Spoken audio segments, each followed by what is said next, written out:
Let's look at some third-round options for the Minnesota Vikings. It's draft week.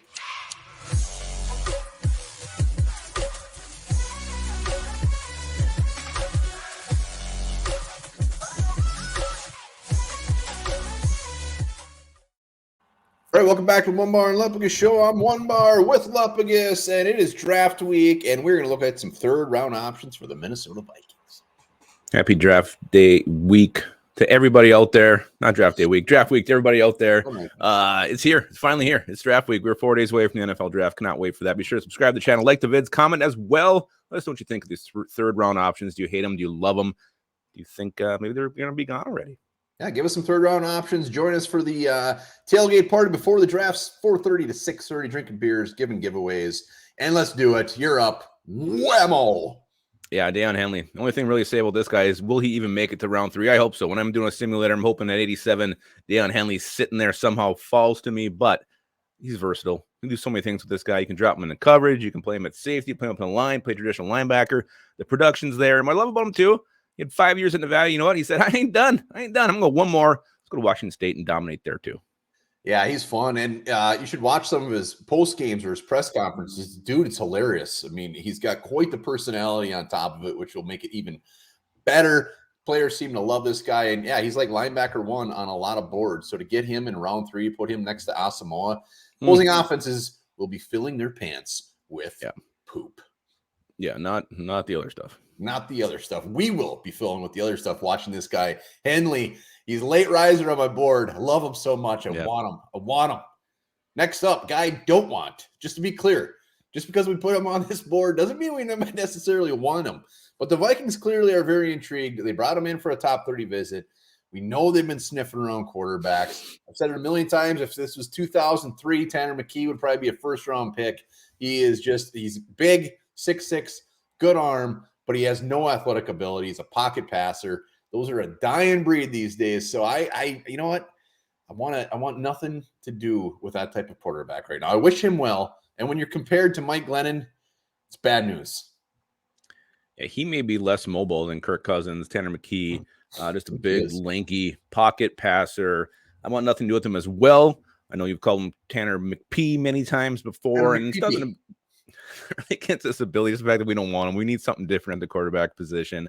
He also has a goofy throwing motion that kind of takes some extra time. So he's just a sitting duck back there waiting to get smacked.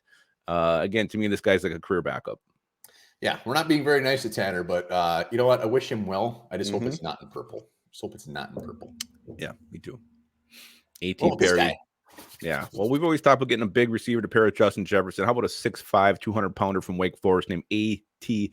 frickin' Perry?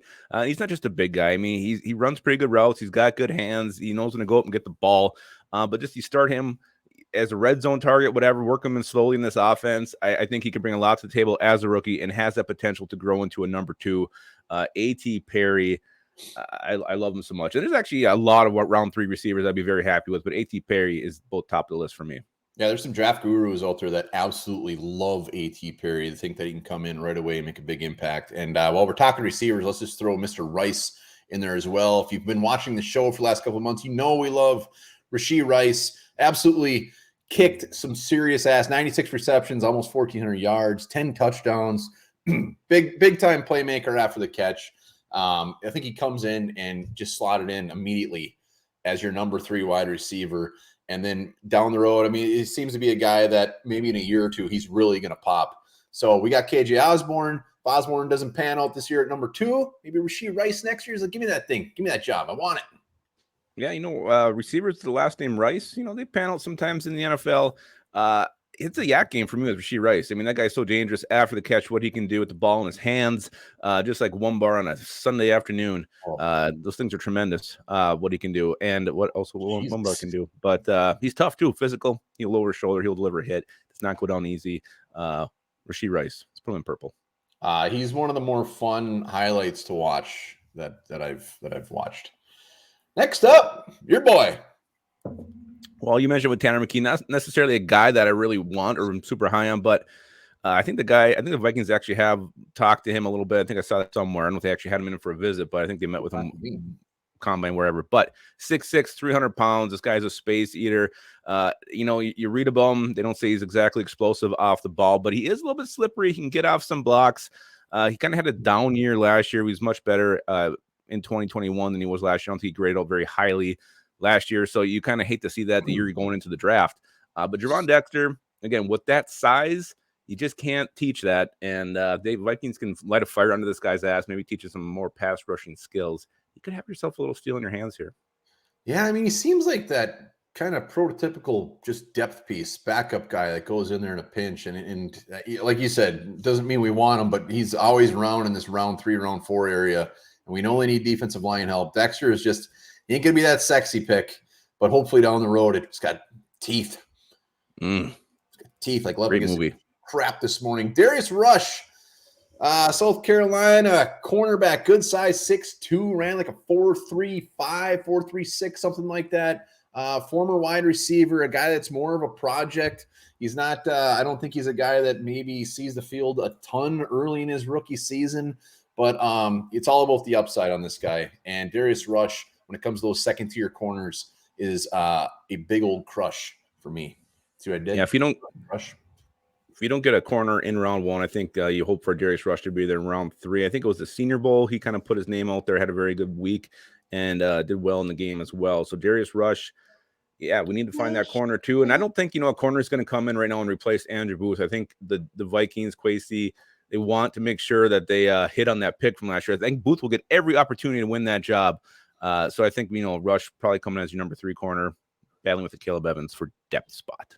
Maybe they bring in Rush to try to let it fire up Booth's ass. Could be. Could be. Tyjae Spears. I'm not crazy with them going running back in round 3, but if Delvin Cook is dealt sometime this week, God willing, then I think it makes a lot more sense. But Tyjae Spears, I mean, you talk about Darius Rush making his name for himself at the Senior Bowl. Tyjae Spears did that in spades as well. He can catch the ball, very explosive. You look at the production over last year, he had almost 1,600 yards, 19 touchdowns on the ground, 2 receiving. This guy's a scoring machine, just like me, 10th grade. It's not true. It's not true. I knew you in 10th grade. The only thing you scored with was yourself. Spears, talk about the perfect number 2 to Alexander Madison. And you can say that we got Ty Chandler last year. You can say we got Nwangu on the roster, but they don't get on the field. They didn't. And Kevin O'Connell's press conference talking about last year's draft class didn't even mention Ty Chandler. I mean, maybe he just forgot, but to me that says something. And Spears, he's a machine. I mean, like you said, he's absolutely fantastic, and he's fun as hell to watch. Next up, we got Henry To'o, linebacker from Alabama. And his big thing is he's extremely safe. He's going to be good. He's going to be great. Maybe not, but is he going to be bad? I don't think so. I think he's going to be a very, very safe pick when it comes to linebacker. He's kind of your number 2 that you throw next to a guy like Asamoah, who maybe you have a little higher expectations for, a little higher ceiling, but he's going to be in the league for a very long time. He's going to be very good, and I would love him in the middle of this defense. Well, he's already battle tested, playing the SEC, doing that for years. Field general type, very smart player. I think there's a very, very low bust potential here with Henry To'o. I think he's very safe. And again, I like him as a compliment to the more explosive Brian Asamoah. Yeah. DJ Turner, cornerback, Michigan. And DJ Turner, the big thing with this guy, speed. 4.26, 40-yard dash at the combine. There's some concerns if he's going to be able to hold up against some bigger receivers. A lot of draft analysts projecting to be a nickel corner in the NFL, which, hey, Vikings, who's their nickel corner right now? I have no idea. No idea. And the thing I like with DJ Turner is the swag he plays with. Yeah. A lot of swagger here with this guy. He's got some swagger. He's athletic. He's fast. Man-to-man coverage seems to be his bread and butter, coming into a great spot here. DJ Turner, I'm surprised he's actually not I've seen some mocks where he's very, very early. So he's going to be a name to watch. He could be one of those guys that could be the holy shit pick. Like, wow, I can't believe he just went. Yeah, I see him in round 2 a lot, but, he could definitely slide in round 3 too. All right, final. Chandler Zavala. We're going guard. Interviewee. If you haven't seen it, go check out Lupagus and I picking old Chandler's brain. But guard could definitely be on the table. I again, kind of like running back. I mean, guards they fall off very quickly, and I don't necessarily want them to go in round or guard in round 3. But if they're getting one, it's got to be this early because there's nobody else after. And Zavala is a guy that's just been hotter than hell, and he's just a big, beefy dude that is ready. I mean, he is pro ready right now, and I think he could give one of our starting guards right now a run for their money. Yeah, he talked about one of the biggest skyrocketers as the draft approaches. Chandler Zavala's arrows going up at the right time. You see him in round 2. You see him like in mid to early round 2. So if he's there in round 3, yeah, I think it would be a great value and a great player. And, guy's got his head on right. We interviewed him and we loved him. We fell in love with him immediately. Yeah, you could tell there were sparks there. There were sparks. Those are our third round options. Let us know if you got any. Put them down in the comments. Any of these guys tickle your fancy, let us know. All right, and remember this. JFK's brain was removed during his autopsy in 1963 and was later to be discovered missing from the National Archives in the late 60s. No one knows where it is right now.